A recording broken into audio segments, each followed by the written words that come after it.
الحمد للہ رب العالمین والصلاة والسلام علی رسولہ الکریم۔ بسم اللہ الرحمن الرحیم۔ قال رسول اللہ صلی اللہ علیہ وسلم: الصوم لی وانا اجزی بہ،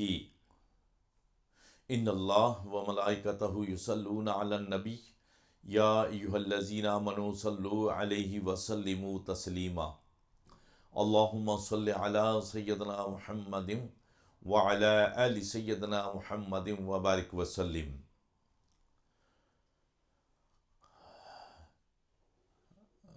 سب سے پہلے میں اپنی مسجد کے ملحقہ تمام نمازیوں کو اور ان کے تمام اہل خاندان کو اور تمام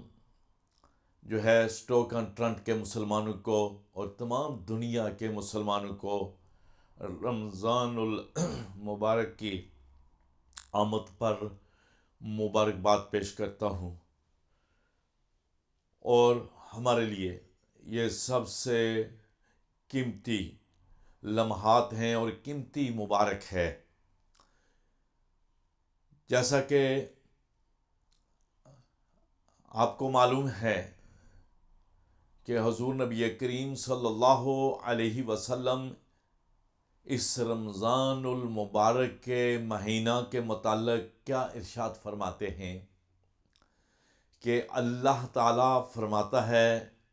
الصوم لی وانا اجزی بہ۔ اللہ پاک فرماتے ہیں روزہ میرے لیے ہے اور اس کی جزا میں خود ہوں۔ المختصر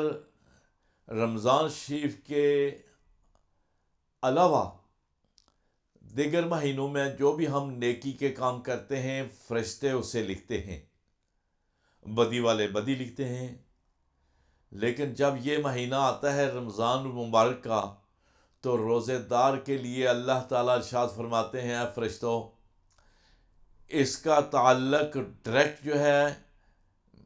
میرا تعلق بندوں سے ہے، میرے بندوں سے ہے جو روزہ دار ہیں۔ تو اللہ ارشاد فرماتا ہے کہ روزہ میرے لیے ہے، اس کی جزا میں خود ہوں۔ تو آپ خود اندازہ کیجئے کہ وہ انسان کتنا بڑا خوش قسمت ہے کہ جب روزہ رکھتا ہے اللہ کی رضا کے لیے اور روزہ کے تمام حقوق کا خیال رکھتا ہے، تو پھر جب شام کو روزہ افطار کرتا ہے تو اللہ تعالیٰ ارشاد فرماتے ہیں: الصوم لی وانا اجزی بہ، کہ روزے دار کو یہ خوشخبری ملتی ہے روزہ میرے لیے ہے اور اس کی جزا تیرے لیے میں خود ہوں۔ تو آئیے ہم یہ دوسرا رمضان اس حالت میں گزار رہے ہیں کہ یہ کرونا وائرس کی آزمائش سے ہم گزر رہے ہیں۔ ابھی تک کمی واقع ہوئی ہے لیکن یہ ختم نہیں ہوا، یہ سٹل بیماری جاری ہے، اب بھی بہت ساری اموات ہو رہی ہیں، لیکن ہم سب کا فرض بنتا ہے کہ ہم اللہ تعالیٰ سے دعا کریں کہ اللہ تعالیٰ ہمارے گناہوں کو معاف فرمائے، اور ہم توبہ کرتے ہیں ہماری توبہ کو قبول فرمائے اور ہم سے وہ راضی ہو جائے، اور یہ جو رمضان ہے ہمیں صحت یابی کے ساتھ ایک بار پھر زندگی میں نصیب فرمائے۔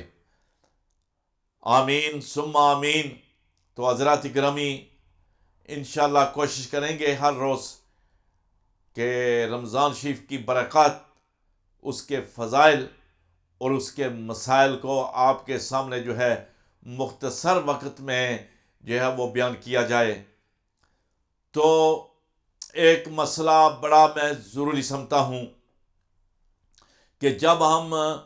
افطاری کے لیے بہت زیادہ بندوبست کرتے ہیں، شام کو جب ہم روزہ افطار کرتے ہیں تو اس وقت جناب ہم نیت کو بھی نہیں پڑھتے، بس یہ ہوتا ہے کہ کھجور منہ میں ڈالو، پانی پیو اور باتیں کرو۔ نہیں، وہ وقت ایسا ہوتا ہے کہ وہ قبولیت کا وقت ہوتا ہے، کہ اس وقت بندہ مومن افطاری سے پہلے جو بھی دعا کرے گا، اس کی آنکھوں سے اس وقت اس پر چونکہ روزہ کی وجہ سے رکت طاری ہوتی ہے اور اس کی آنکھوں سے آنسو آ جاتے ہیں، اس وقت اس کی آنکھیں اور دل اور دماغ ایک ہو جاتے ہیں، اور جب وہ اللہ کی بارگاہ میں کوئی بھی نیک دعا کرے گا تو اللہ تعالیٰ اس کی دعا کو رد نہیں کریں گے۔ اس لیے صرف جو ہے وہ بھوکے نہ رہیں، اور صرف جو ہے وہ افطاری پر جو ہے نہ کود پڑیں، بلکہ افطاری کے بھی آداب ہیں، اس کے بھی فضائل ہیں اور اس کے بھی برکات ہیں۔ لہٰذا ہمیں خیال رکھنا پڑے گا کہ جب ہم افطاری کریں، وضو کریں، چونکہ افطاری کے بعد نماز پڑھنی ہے، وضو کی حالت میں اپنے بچوں کو بھی عادت ڈالیں، اور خود بھی جب سب افطاری کا سامان آپ رکھیں گے تو افطاری سے پہلے 5 منٹ آپ جو ہے سب استغفار کرتے ہوئے اللہ کی بارگاہ میں دعا کریں، اے اللہ مجھے اپنا قرب عطا کر دے، اے اللہ میں تجھ سے تیری محبت مانگتی ہوں، مجھے اپنی محبت عطا کر دے، اے اللہ مجھے ایمان کی سلامتی عطا کر دے، اے اللہ میں محتاجی سے پناہ مانگتا ہوں، مجھے محتاجی سے محفوظ فرما، مجھے صرف اپنا ہی محفوظ فرما۔ تو حضرات گرامی، اس مہینے میں بلکہ اس کے علاوہ بھی ہمیں کوشش کرنی چاہیے، اور کہ ہم ہمارے اندر جو برائیاں ہیں ان کو دور کریں، اللہ کی بارگاہ میں توبہ کریں، اللہ سے معافی مانگیں۔ یہ جو کرونا وائرس کی موذی مرض جو ہے، سب سے زیادہ ہم مسلمانوں کو نقصان ہوا۔ ہمارے لیے اللہ نے مساجد کے دروازے بند کر دیے، حرمین شریفین کے دروازے بند کر دیے، اور ہم زیارت نہیں کر سکتے۔ اس کی وجہ کیا ہے؟ یہ ہماری بدعمالیوں کا نتیجہ ہے، اور یہ کرونا وائرس بہت بڑی آزمائش ہے اور موذی مرض ہے، جس کو بھی لگتا ہے پتہ نہیں ہے کہ یہ زندہ بچے گا یا نہیں۔ تو رمضان شریف میں اپنے لیے افطاری کے وقت اور اپنی اولاد کے لیے، تمام مسلمانوں کے لیے دعا کیجیے، اللہ تعالی ہمارے حال پر رحم فرمائے، ہماری دعاؤں کو قبول فرمائے۔ میں ایک بار پھر تمام مسلمانوں کو رمضان المبارک کی مبارکباد پیش کرتا ہوں۔ اللہ اکبر، اللہ اکبر، لا الہ الا اللہ، واللہ اکبر، اللہ اکبر، للہ الحمد۔